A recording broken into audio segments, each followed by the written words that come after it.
Hello everyone, welcome to the class. In this video, I am going to discuss about the importance and derivation of Clausius-Mozarti equation. We know that dielectrics are insulating or non-conducting ceramic materials and are used in many applications such as capacitors, memories, sensors and actuators, etc. When we are discussing about the dielectrics, there are several queries in mind. Those are like why different dielectric materials are showing different dielectric constant. For example, when we take an air point of view, it is around 1 and glass is showing around 5 to 10 and in water it is around 80 and in case of barium titanate it is around 2000. And one more interesting phenomena is the dielectric constant is changes with respect to the temperature and frequency, but why? And can be able to understand by knowing the origin of dielectric constant of dielectric materials.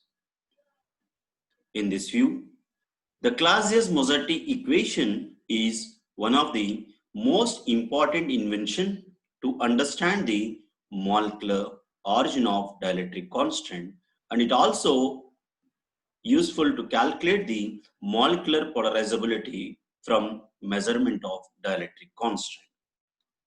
Coming to the Clausius-Mozarti equation, the Clausius-Mozarti equation relates the dielectric constant of a material to the polarizability of its atoms. In other words, this equation gives the relationship between the microscopic parameters of a dielectric material to the macroscopic parameters of a dielectric material. We know that in case of dielectric materials, all electrons are tightly bound with the atoms. That it means that it's not possible to conduct any electric current, so that at ordinary temperatures, they can't be free either by thermal vibrations or with ordinary electric field. But it can able to move a bit within the molecule. That means there is a possibility to create the positive negative charges separation by applying electric field in case of dielectric materials. So once the positive charge carrier and negative charge carriers are separated with certain distance, we call it as dipoles. So by applying electric field, there is a possibility of creating electrical dipoles inside the dielectric material.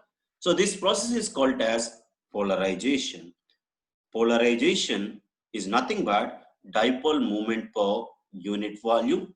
In numerical point of view, it considered it as the P equivalents to mu by V. Here mu is the dipole moment, V is the volume.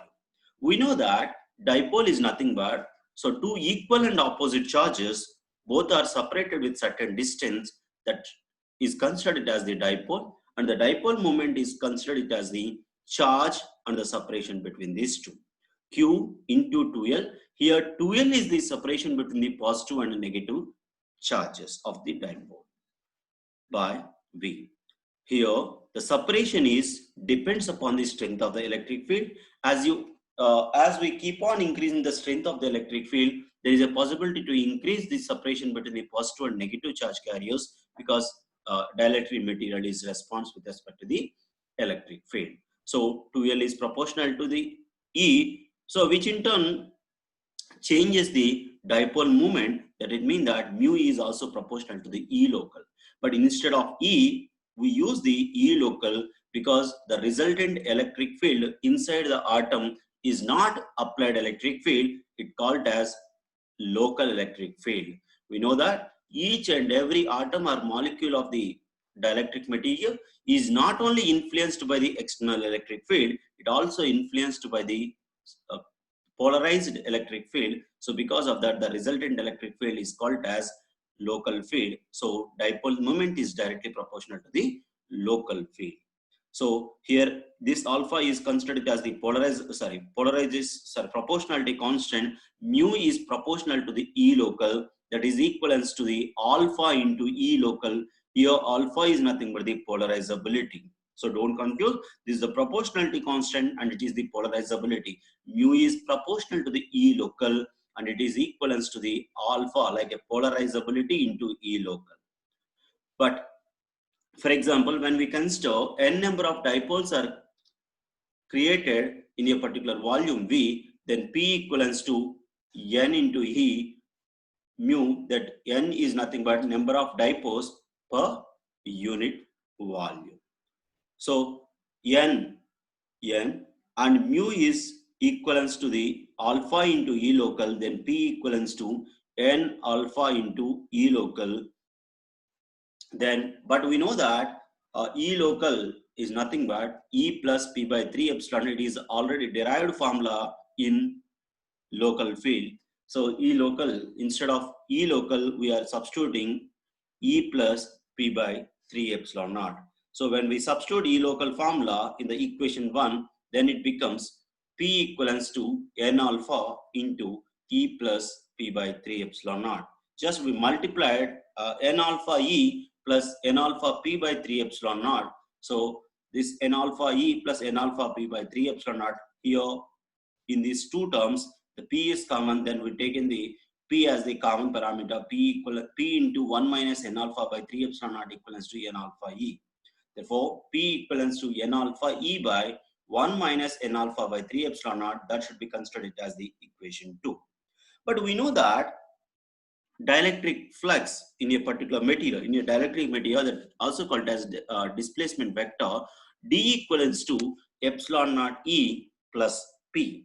D equivalents to epsilon naught E plus P. Here epsilon naught E is nothing but the number of electric lines in case of air medium. When we take in the dielectric medium point of view, the P is added to the air electric flux. Therefore, D equivalents to epsilon naught E plus P is the existing formula. We use that formula to derive the Clausius-Mossetti relation. In case of D, generally take it as epsilon into E. Epsilon is nothing but medium permittivity. So epsilon is nothing but epsilon naught into ER into E, epsilon naught E plus P. So here epsilon P, generally we take in the P E relation, P equivalents to epsilon naught E into ER minus 1. This is also derived for the polarization formula that considered it as the equation 3. Even equation 2 is also representing the polarization formula. Then we can equate the two equations because both are related to the polarization parameter. So N alpha E by 1 minus N alpha by 3 epsilon naught equivalents to epsilon naught E into ER minus 1. Here E is the common, that is we can cancel together. Then 1 minus alpha N alpha by 3 epsilon naught, that this denominator term take it to the right side of the equation. Then 1 minus N alpha by 3 epsilon naught equivalents to N alpha by epsilon naught into ER minus 1. Then 1 equivalents to N alpha by 3 epsilon naught plus N alpha by epsilon naught into ER minus 1. In both conditions, we take in the N alpha by 3 epsilon naught is the common parameter. N alpha by 3 epsilon naught is taken as the 1 plus, here there is no 3, we multiply and divide with the 3. Then 1 plus 3 by ER minus 1 is the second term. Then when we take in N alpha by 3 epsilon naught here, and this term is taken to this side, it comes to the denominator, and ER minus 1 is taken as the LCM. Then ER minus 1 plus 3, that is nothing but ER plus 2. And then final expression is N alpha by 3 epsilon naught equivalents to ER minus 1 by ER plus 2. Just you observe this, N is the number of atoms per unit volume. Some cases it may be derived based on the density also. N alpha is the polarizability, epsilon naught is the air permittivity. So 3 is the constant parameter, ER is the dielectric constant, 1, 2 are the constant. Here the unknown parameters is either alpha or ER. If you know any two unknown parameters, if you know any one parameter, there is a possibility to calculate the second parameter. So by using this equation, we can able to measure either dielectric constant or polarizability by knowing second parameter. if given the dielectric constant, there is a possibility to calculate the polarizability. Here the polarizability is the microscopic parameter and the dielectric constant is the macroscopic parameter. That means this expression gives the relationship between the molecular origin, like a polarizability to the dielectric constant. That is how the polarizability keep on changes the dielectric constant of a particular material, how some materials are showing the high dielectric constant, how some materials are showing the low dielectric constant. So that can be explained by using this expression, that is Clausius-Mossetti equation. So this expression is this expression is very useful to understand the molecular origin of the dielectric constant. Thank you.